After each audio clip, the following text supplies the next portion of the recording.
이제 우측으로 돌아가셨는데, 근데 그 사이에 날 바뀌기 전이에요. 12월 3일 23시 50분경에 국방부 장관이 곽 사령관에게 추가 병력 투입을 지시를 합니다. 그래서 707 특수임무단 대기하고 있던 병력 101명이 추가로 역시 같은 방법으로 헬기 12대 분승해서 날 바뀌고 00시 48분부터 01시 78분까지 경내에 착륙을 합니다. 그래서 미리 와 있던 증인부대하고 합류를 하죠.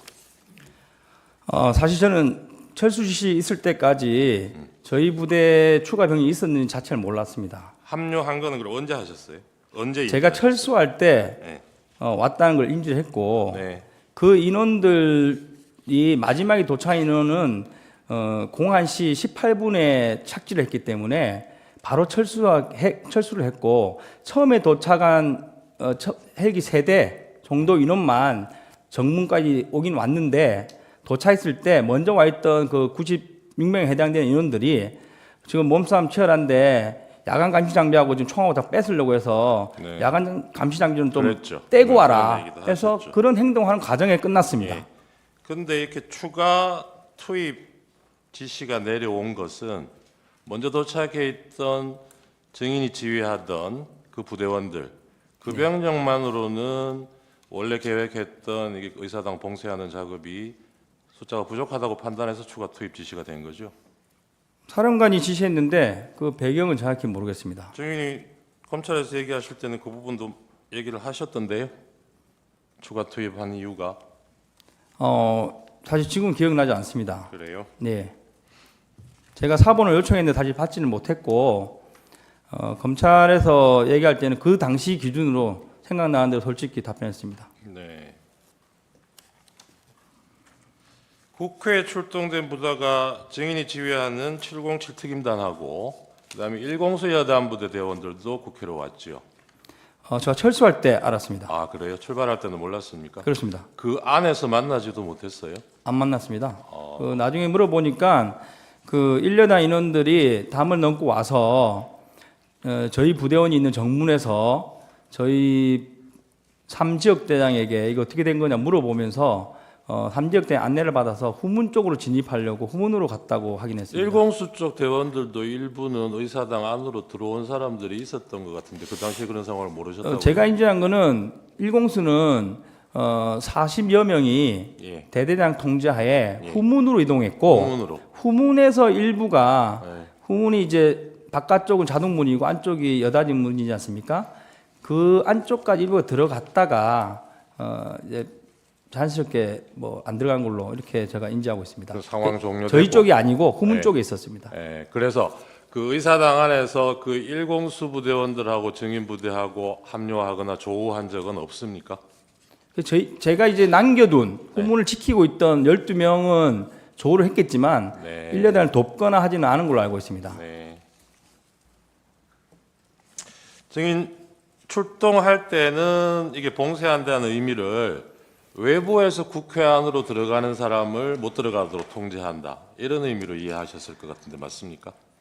그런 의미보다는 군인은 상식적으로 이제 봉쇄나 뭐 확보를 해라고 그러면 당연히 이제 저희가 통제할 수 있는 수준을 만드는 것이고 그러니까요. 당연히 그 이후에 뭐 누군가는 들어오고 누군가는 나갈 것이고 아니면 필요하면 안에 있는 사람을 뭐 나가게 할 수도 있을 것이고 이런 부분들은 나중에 추가 지침을 받아야 되는 부분입니다. 네. 근데 그러면 처음에는 그렇게 인지하고 가셨더라도 현장에 가보니까 바깥에도 뭐 들어가기도 어려운 상황이긴 하지만 예. 안에도 사람들이 많이 있었잖아요. 그렇습니다. 그럼 이 사람들은 어떻게 할 건지 추가 지시를 받았습니까? 제가 확보를 못했기 때문에 못 받았습니다. 아이고 일단 뭐 소수지만 안에 들어가긴 들어가셨는데 네, 보고는 계속 했습니다. 예. 정문에 와 보니까 밖에 사람 너무 많다. 네. 그리고 이제 몸싸움 할 때도 안쪽에도 지금 뭐 사람들이 수백 명 있는 것 같다. 그 보고는 추가 지시를 요청을 했겠죠, 그죠? 그런 아닙니다. 상황이면 요청한 건 아니고 어떻게 해야 되느냐 물어는 봤을 것 같은데. 아닙니다. 확보가 되면 물어보지만 네. 확보가 제가 이제 끝날 때까지 확보를 못했기 때문에 그런 지시는 물어보지도 그러면 않았고 그 상황에서 확보라는 게 뭘 의미하는 겁니까? 정문을 저희가 통제를 못했지 않습니까? 네. 예, 그게 확보가 안 된 겁니다, 사실. 정문. 만약에 정문이 아무도 안 계셨다면 후문처럼 한 10명 정도 세워놓고 제가 사령관 전해서 이제부터 어떻게 합니까? 이렇게 지시 받았을 텐데 그 단계까지 가지 못했습니다. 원래 이 출동할 때 대원들한테 케이블 타이 휴대하게 하셨잖아요. 케이블 타이는 저희가 이제 대테러 부대이기 때문에 그러니까요. 그런데 이날은 그 케이블 이날은 타이로 제가 처음에 계획하셨던 정문 통제가 확보가 되면 네, 거기로 사람들 뭐 출입 통제하기 위해서 그 그 문을 목적이 아닙니다. 묶는 용도로 가져가셨던 거 그거는 아니에요? 절대 아니고 아니에요. 분명히 말을 부하들에게 했고 네. 봉쇄를 해야 되는데 문을 잠가야 되는데 케이블 타이 넉넉하게 챙겨라. 그러니까요. 지금 제가 그거 여쭤보는 겁니다. 그래서 문을 봉쇄할 문을 목적으로 봉쇄하기 위해서 그러니까. 사람은 전혀 아닌 예, 목적입니다. 제가 사람 여쭤본 네, 거 아니에요. 그렇습니다. 예.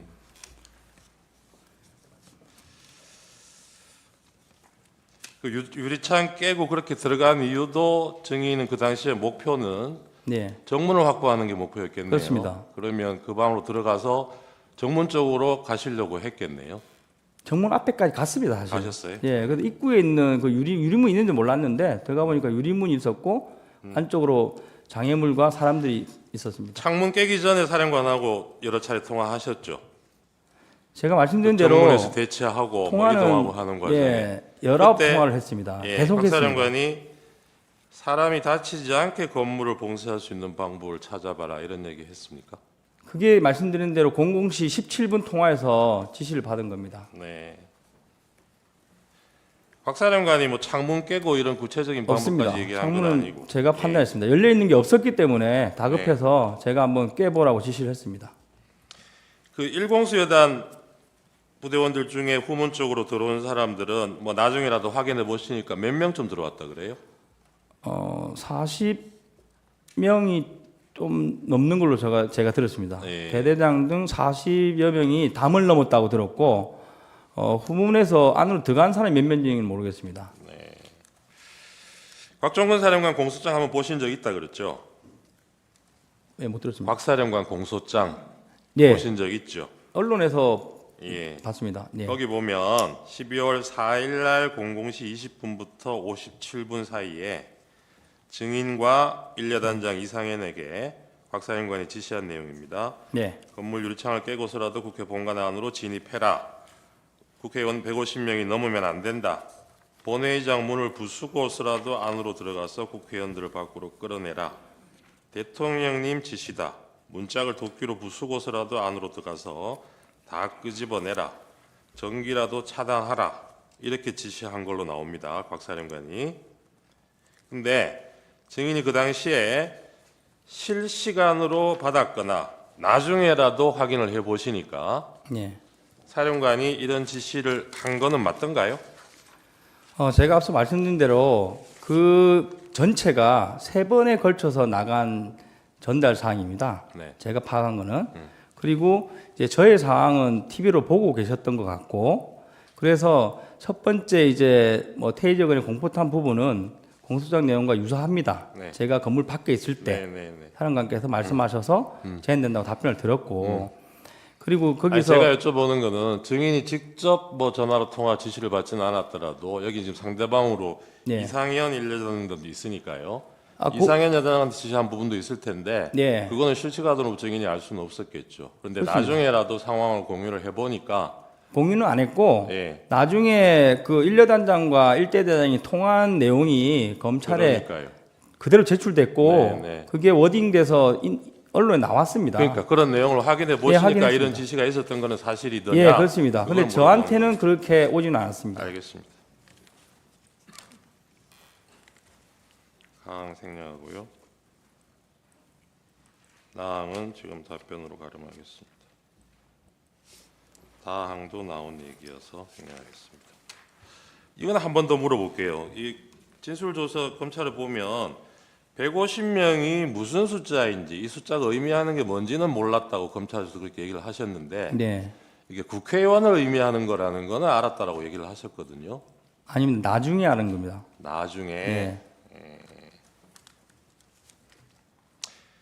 증인은 이 야심한 시각에 국회에 국회의원들이 왜 이렇게 많이 모여 있었다고 생각하십니까?